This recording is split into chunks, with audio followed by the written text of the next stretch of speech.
Today's technical lesson for you automotive enthusiasts is off-road and motorcycle carburetors. I'll explain to you how they work. There's probably a few things you'll learn. This one's pretty typical. It's like almost all of them. Happens to be a Mikuni. There's the air input side, and that's the part that attaches to the motor. This shiny round cylinder in the middle is like the throttle piston. The cable goes in that hole when you pull the throttle or twist the handle or whatever you do. It lifts that piston up. When that piston lifts up, there's a long needle attached to it that goes inside the bowl of the carburetor, a tapered needle, so as it's lifting up you can get more and more fuel out of the main venturi. So now I've lifted it up part way and you can see that needle. It just hangs there loosely. It's held on by a C-clip up in here underneath the spring. If you do a major jet size change, you should do a needle change to match the jet. If you're just changing a couple sizes, just leave your needle in there under most circumstances.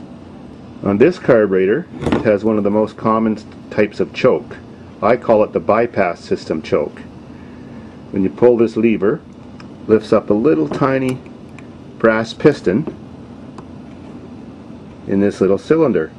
The other kind of choke is like the flapper valve choke, like a throttle plate. It's a shaft that goes through here on a lever, and a throttle plate type device just opens and closes to choke out the system. So I'll show you how this kind of choke system works. Air comes in that little hole, travels through that passageway, and goes up to this little piston. The piston acts like a valve. And then another hole is drilled through here, capped here, and goes to a suction tube or a pickup tube inside the bowl. So there's that tube, goes down this hole, and that hole is vented to the bottom, so there's always fuel sitting in that hole. So how this system works is when the throttle is completely closed, you mean not touching the throttle, the engine really can't suck much air in through here. But since this is, I call the bypass system, when you pull that piston up, it allows air to run the engine to get sucked through here and come out that hole that you see there, all the while picking up at the same time some fuel from the bowl. So that's how that choke works. That choke is completely ineffective if you have the throttle on a little bit while you're trying to start your engine. Then it's just sucking air through the main venturi and no fuel air mixture through that hole. So that's how you start these engines.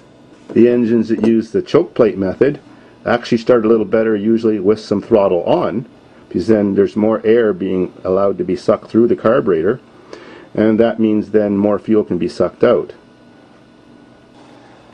Now we're looking at the underside of the carburetor that the float bowl tank is removed, and the thing that's always in the middle is called the main jet. It has a number on it, and most often the bigger the number, at least on off-road machines, the bigger the jet.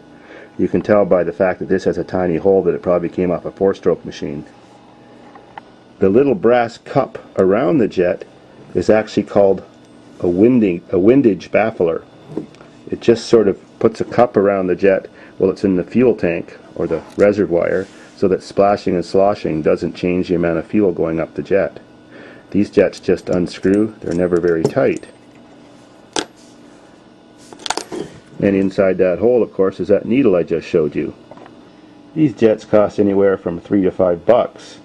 If you've just had some fun with your machine and modified the exhaust, you know, taken off the muffler, or done something to it to make it louder and possibly faster, the first thing you might notice is all of a sudden your machine has lost power.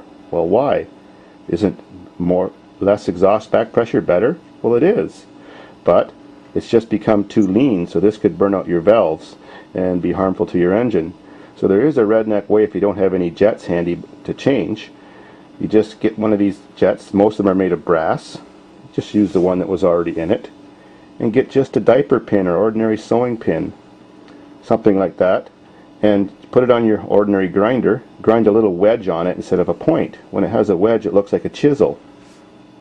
You don't even need to remove the jet. It's actually easier when it's still attached, but the carburetor should be off to do this, or at least twisted sideways on your bike or whatever, so you can get access to it. Well, this pin doesn't have the chisel ground on it yet, but just pretend it did. So what you do is you stick it in the hole and press on an angle hard against the sides of the hole, and that scratches the hole, puts lots of scratches. Well, that increases your fuel flow just a little bit. So this is a trial and error thing. You know, you might put 6, 7 scratches on it by pushing hard, then put your bowl back on, twist your carburetor straight again, because you can leave all the cables connected, just twist it sideways, and then go for a rip. If you're still popping and backfiring and misfiring, well, scratch it out some more. Once you think you got it scratched out and your bike's running great, well, then it's good to take it for a hard ride, then shut it off right away and look at the spark plug. The spark plug's tip should be sort of tan color. If it's still kind of white, you still need more fuel. More fuel never hurts your motor, less fuel does. Now, all carburetors have floats, and that's those black things. These ones have the foam neoprene ones. Very old machines that have fuel sitting in them for a long time, like even cars, they get slightly gas logged or soaked up with, fuel, and they become a little heavier, and your float level becomes wrong and your machine runs a little bit too rich. So it's kind of hard to tell if they are or they aren't. If you think your machine's running too rich, you can adjust this little tab with a flat screwdriver that controls the needle and seat that's underneath of it. The rule of thumb for setting floats is you set them completely level with the base of the carburetor. For example, like these two levers would be parallel. Now that I've removed that lever, that's the needle. All carburetors have a needle. Some have a rubber tip. Off-road machines have a spring in their tip. That's because those floats are bouncing around so much on off-road bumps that they're causing your carburetor bowl to overfill with fuel, then choking your machine out with too much fuel. So it's just like a little shock absorber that absorbs those bumps. It's very common to see fuel leaking out of your machine once you've stopped and parked it, and then sometimes it's very hard to start because it's flooded. Well, sometimes these floats stick, sometimes the needle sticks. So most common solution is just take the handle of a screwdriver, whack it a few times and see what happens. The other thing that sometimes happens is the tiniest fiber, like a fiber that even can come off the filter of your fuel filter, can get caught on the edge of that needle and cause it to leak a little bit, and then your bike just keeps dripping while it's parked, because of course it doesn't have a fuel pump, it's gravity flow. Then you got to take this lever off, take this out, and blow air through your fuel line. Then it comes out there. Carefully clean this or blow it off and put it back together. On this style of carburetor, the idle speed screw is always on the side. This one happens to be preset. It has a little blocker so you can't adjust it. Since I've already explained the main mixture, this is your driving jet. Now we have idle mixture. That's the screw there that meters exactly how much fuel is running when the throttle's closed. On the part of the carburetor that attaches to the engine is the narrowest spot where the engine can just get enough air to run. There's little tiny holes and slits there where the fuel comes out for idle mixture. No fuel is going through here, through the main jet, when the engine is idling or at lower RPMs, or the throttle isn't open that much. So the way you set this is set your engine at an idle speed that seems to be okay, whether you have to do that by holding the throttle or turning this adjustment screw, and then turn this screw till the engine runs the fastest. Once it runs the fastest, then readjust your idle speed screw back to whatever idle speed you want it to run at, and then it's set. And do this when the engine's warmed up, definitely not cold. There is no adjustment like there is on small engines like that are on lawnmowers and garden equipment. Those machines have a screw very often on the bottom of their bowl that you can adjust the mixture, but all more sophisticated carburetors do not have that. On most street bikes, they have another banana shaped port up here and a vacuum chamber head up here. This part looks the same, but that's not controlled by the throttle cable. Those carburetors have a throttle plate here like any conventional carburetor and another lever arm that the throttle cable controls. Those carburetors are called constant velocity carburetors. They're a very precision way to adjust the fuel mixture and have the engine be able to rev quickly without ever gasping for air or bogging when you rev it quickly. I'll show you how they work. Well, the most important thing is those carburetors will not run right without that rubber snorkel tube on them. They need that to direct the air that rams into that banana port. The air that goes in that banana port then goes through a chamber, runs up along the side here, and pushes on that diaphragm bellows and lifts it up. When it lifts up this piston, lifts up the needle, then allows more fuel. It happens when it wants to, not at the speed that you crack the throttle plate. If you don't have your airbox system hooked up, then air randomly comes in different directions instead of in a laminar direction, and not enough gets rammed in that banana port, and the plunger won't lift up and you can't get the bike to rev, and you wondered why it revved fine before.